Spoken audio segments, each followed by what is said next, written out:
Bismillahirrahmanirrahim. Assalamualaikum warahmatullahi wabarakatuh. Waalaikumsalam warahmatullahi Selamat wabarakatuh. sore Ade. Sore. Gimana kabarnya nih? Alhamdulillah, Sehat. baik. Alhamdulillah. Semoga kesehatan selalu ada pada diri Ade ya. Amin. Oke, sebelumnya perkenalkan nama saya Ii Idiani dari Universitas IAIN Syekh Nurjati Cirebon. Oke, kali ini saya bersama dengan Ade Kurnia SH, lulusan dari Institut Agama Islam Tazkiyah Bogor. Nah, beliau mengambil jurusan Hukum Ekonomi Syariah dan ikut berorganisasi di beberapa organisasi. Ada Himpunan Mahasiswa Jurusan Hukum Ekonomi Syariah, terus ada Kesatuan Aksi Mahasiswa Muslim Indonesia, terus ada Kader Masjid Salman ITB. Oke, sebelumnya di sini I akan melakukan wawancara atau berbincang-bincang dengan AAD nih tentang gimana sih caranya menjadi mahasiswa yang aktif tapi masih bisa lulus tepat waktu nih, A. Nah, sebelumnya I akan memberikan beberapa pertanyaan yang dimohon untuk AAD memberikan informasi, karena menurut saya AAD itu merupakan narasumber yang tepat untuk memberikan informasi, karena sebagai mahasiswa yang aktif di organisasi dan lulus tepat waktu. Oke ya, seperti yang biasanya kita dengar ya, terus banyak argumen-argumen di luar sana. Biasanya tuh banyak mahasiswa yang aktif dalam organisasi tuh biasanya mereka tuh molor dalam Perkuliahan. Ya, Jadi ini mahasiswa abadi. ya itulah, banyak sekali nama-nama yang Istilah mahasiswa buat mereka. ya. Langsung aja nih ya. Pertanyaan pertama nih, apa sih yang membuat AAD bisa Lulus tepat waktu. Iya, bisa lulus tepat waktu dengan organisasi yang AAD ikuti gitu? Oke. Bismillah. Jadi kenapa bisa lulus tepat waktu dan organisasi bisa jalan? Nah, karena adik tuh tahu apa tujuan kita kuliah dan apa tujuan kita organisasi gitu. Nah, sehingga itu jadi patokan. Kalau sekiranya ketika adik belajar di perkuliahan melewati batas itu, nah berarti adik stop gitu. Nah, udah kelewat nih batasnya. Dan organisasi juga sama, ketika adik udah melangkah terlalu jauh dari batas itu, nah maka adik berhenti gitu. Kembali ke titik awal. Nah, batasannya mana gitu? Kalau pertama ya, kita dibiayain. Adik kebetulan bukan anak beasiswa, jadi dibiayain penuh sama orang tua, mulai dari uang kuliah, biaya hidup dan seterusnya. Dan kebetulan nggak sambil kerja gitu. Nah, jadi adik sadar bahwa adik tuh kuliah tuh supaya bisa pinter gitu. Kebetulan di hukum, nggak kebetulan ya, adik ambil di jurusan Hukum Ekonomi Syariah. Nah, jadi gimana caranya Ade selesai kontrak sama orang tua tuh 4 tahun, terus dari sana Ade bisa dapat ilmunya tentang hukum ekonomi syariah. Nah, jadi batasnya sana. Maka untuk mendapatkan tujuan itu, ketika belajar Ade pertama harus rajin masuk, pertama. Yang kedua, tugas-tugas jalan, nilai aman gitu. Dan deket dosen tuh itu plusnya gitu. Nah, itu batasan yang harus ada capai di tujuan belajar. Sehingga nanti tiap bulan pas minta uang, nah adek laporan, alhamdulillah bulan ini adek udah dapet ini aja di kelas gitu. Nah, sehingga enak buat minta uang lagi ke orang tua gitu. Nah, itu yang pertama. Terus yang kedua, batasan organisasi. Nah, adek paham bahwa organisasi itu untuk mengembangkan soft skill gitu. Soft skill mulai dari komunikasi antar personal gitu, terus pengelolaan waktu, nah manajemen waktu, terus apa lagi ya, nyari pengalaman di luar kampus gitu, dan pengembangan diri.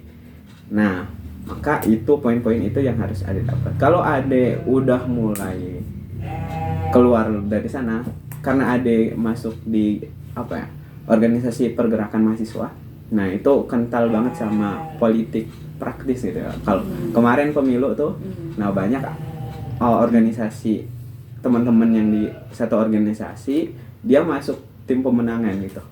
Nah, Ade mandang itu tuh udah ngelewatin batas. Jadi Ade enggak masuk ke area sana. Nah, akhirnya dari sanalah Ade tentuin dulu batas itu dan Ade main di dalam batas itu. Terus tadi apa? Apa yang membuat Ade bisa lulus tepat waktu dan organisasi jalan? Iya. Nah, seperti itu. Kan tadi kayak memanage waktu ya. Nah itu tuh gimana sih cara kita untuk memanage waktu itu gitu? Manajemen waktu. Iya. Nah, kalau ini ya, sering anak-anak yang ini mahasiswa kura-kura kuliah rapat sama anak-anak mahasiswa yang kupu-kupu kuliah pulang. Nah, dua tipe ini tuh mereka merasa dirinya tuh udah sibuk banget gitu. Jadi yang kuliah rapat dia sibuk sama organisasinya sehingga dia lupa harus belajar. Terus yang kuliah pulang dia sibuk belajar sehingga dia lupa bahwa dia harus mengembangkan diri, salah satunya di organisasi gitu. Nah, akhirnya gimana? Orang-orang kayak gitu yang kura-kura kuliah rapat, akhirnya dia bakal jadi orang yang punya soft skill aja gitu. Nah, contohnya tuh ketika dia debat. Ini jurusan apa? Jurusan komunikasi. Ya, berarti ini mata kuliah apa? Ini ilmu jurnalistik. Iya, Nah, ketika orang-orang yang kuliah rapat, kemungkinan besar mereka tuh bakal ketinggalan teori tentang jurnalistik. Nah, tentang tentang cara menyampaikan pendapat dan seterusnya, ataupun ada kemarin pernah gabung di Pikiran Rakyat, jadi kontributor di penulisan artikel. Nah, di sana ada kode etik, ada buku putih jurnalistik. Nah, banyak teori ya yang disampaikan di sana. Nah, ketika orang-orang yang kura-kura ini mereka tidak sadar untuk memenuhi dirinya dengan hard skill. Hard skill tuh berarti kemampuan. Kalau di komputer kan ada perangkat lunak sama perangkat keras. Perangkat keras tuh layar, monitor, CPU gitu ya. Kalau software berarti hardware sama software. Kalau software tuh aplikasi. Nah, kalau komputer nggak ada hardware-nya, cuman ada software, nggak bakal bisa jalan gitu. Karena aplikasi itu butuh tempat yang namanya komputer buat dijalankan gitu ya. Nah, sama juga kayak gini. Kalau orang-orang yang kura-kura aja gitu, mereka tuh meninggalkan hard skill. Dia kuliah di jurusan ilmu hukum. Nah, tapi mainnya di luar terus. Maka asas-asas hukum tuh dia lewati. Kalau debat tuh akhirnya dia keluar cuman ngomong aja gitu, tapi nggak daging semua gitu. Nah, itu yang harus digarisbawahi. Sama juga kalau di ilmu jurnalistik, ilmu komunikasi kayak gitu, banyak teori-teori yang disampaikan di kelas, dan teori itu tuh sebagai dasar buat teman-teman nanti mengaplikasikan ilmu. Kalau teorinya aja nggak bisa, teman-teman cuma nyari penerapan ilmunya, maka kosong gitu. Nah, itu terus kalau yang kuliah pulang, nah teman-teman tuh cuman berkutat di pemahaman teori. Akhirnya setelah lulus, teman-teman nggak tahu gimana cara aplikasi ilmu. Contoh guru dia belajar pedagogi, gimana caranya ngajar anak-anak, ngajar orang dewasa dan seterusnya. Tapi dia tuh belum pernah nyoba buat ngajar ketika jadi mahasiswa. Nah, akhirnya gimana? Harusnya dia tuh udah selesai masa percobaan ketika dia jadi mahasiswa. Apa ya, stok buat kesalahan dia cara mengajar, menyampaikan materi itu harusnya beres di mahasiswa. Setelah lulus S1 tuh dia udah matang gitu. Dan ini didapatkan di organisasi gitu. Nah, akhirnya gimana? Ya, orang-orang kayak gitu nanti bakal lulus dengan titel SPD, namun dia akan mulai dari nol untuk gimana caranya mengaplikasikan ilmu. Nah, gimana? Pertanyaan tadi apa tentang apa? Gimana cara memanage waktunya? Oke. Nah, karena Ade mengetahui apa ya, kelebihan dan kekurangan dari dua tipe ini, nah maka Ade kasih apa porsi waktu di keseharian itu untuk 12 pihaknya. Nah, oke. Pertama, kalau jadwal kuliah kan udah ditetapin sama ini kampus. Nah, mutlak. Atau nanti biasanya ditentukan nih sama dosen di awal perkuliahan apakah kita mau pindah jadwal atau enggak gitu. Kalau dulu di Taskia, nah di Taskia biasanya dosen pas pekan awal tuh kita sepakatan sama mahasiswa. Biasanya dikumpulin supaya di satu pekan tuh kita cuman ada perkuliahan di 3 hari gitu. 3 hari tapi konsekuensinya dari pagi sampai sore.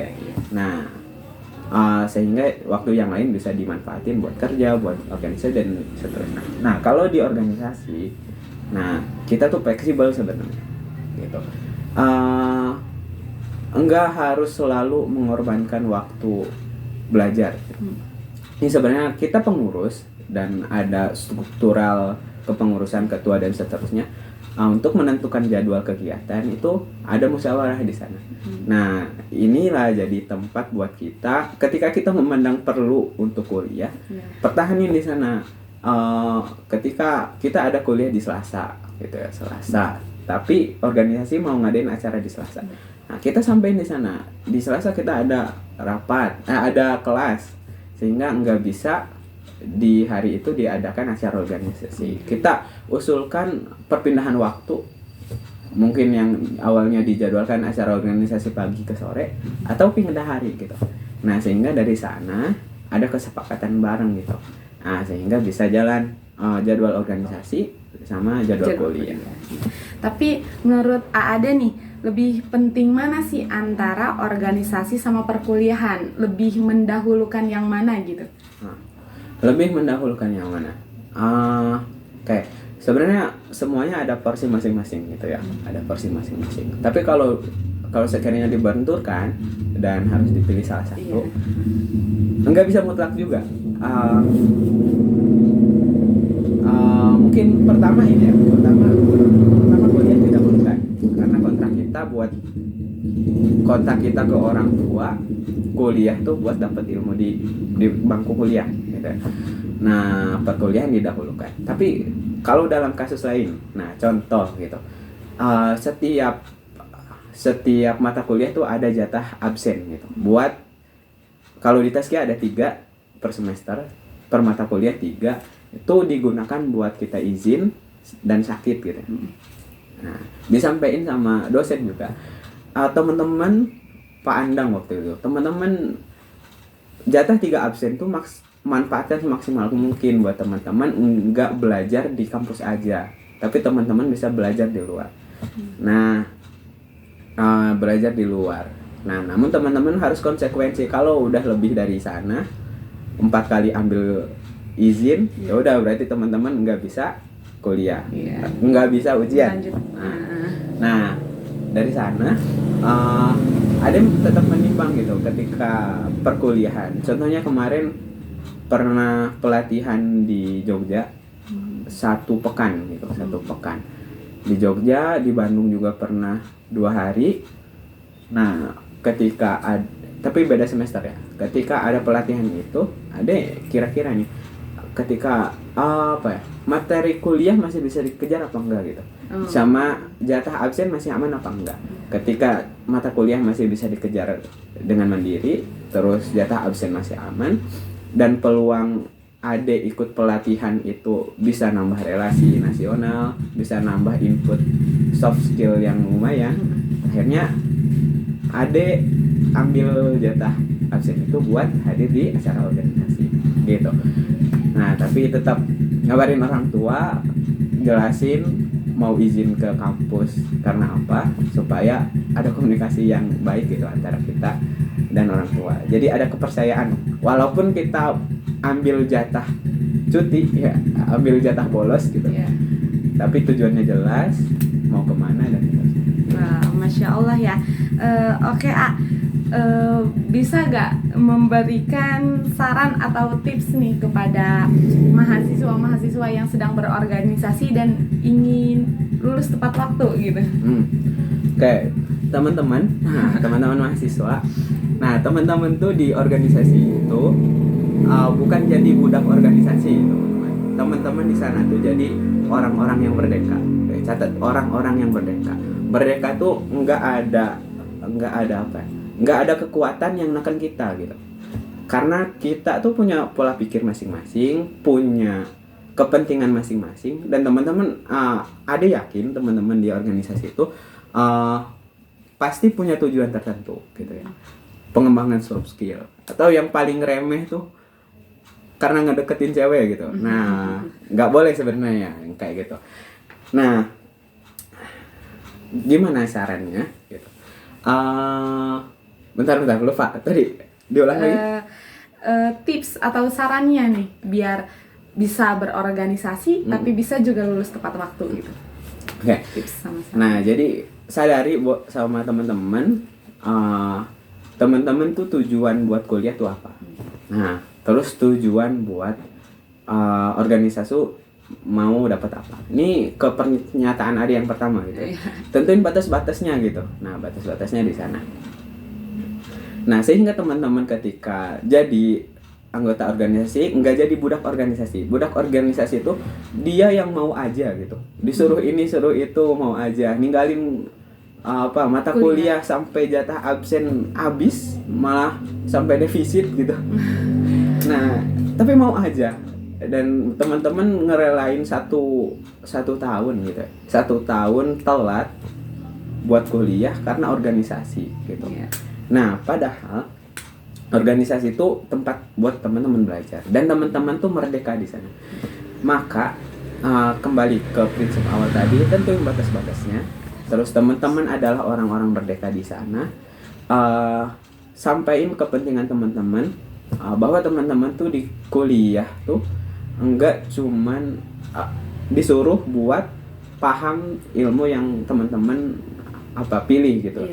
Nah, dan juga di organisasi, ketika di organisasi teman-teman sampaikan itu sehingga jadwal yang ditentukan kegiatan organisasi itu enggak bentrok dengan kuliah gitu. Ya kalau 1-2 kali aman lah gitu ya. Tapi kalau setiap hari, setiap pekan teman-teman malah hilang sampai dicariin dosen, wah ini patut udah alamat ya gitu. Teman-teman sebenarnya kesini tuh mau jadi mahasiswa atau jadi budak organisasi gitu. Nah gitu. Tapi tetap ya proporsional gitu. Jadi teman-teman harus bisa menimbang gitu. Kira-kira yang mana yang lebih penting. Nah, ketika seperti tadi ada pelatihan nasional gitu, di sana masih ada jatah absen. Nah, ketika masih ada peluang buat izin dan teman-teman kira manfaatnya lebih besar gitu untuk ikut agenda organisasi, enggak apa-apa gitu. Enggak apa-apa. Yang penting teman-teman tahu batasan dan fokus ke tujuan awal di kuliah tuh buat dapat ilmu dan pengamalan ilmu di organisasi. Dan satu lagi buat teman-teman yang organisasi eksternal gitu, teman-teman tuh di sana cuman buat belajar, bukan buat nyari hidup di sana gitu. Jadi kalau udah selesai jadi mahasiswa, ya udah selesaikan masa kuliahmu gitu, kepengurusan di organisasi selesaikan dan siap-siap buat menghadapi dunia nyata gitu. Nah mungkin itu sesuai sama porsi gitu ya. Oke.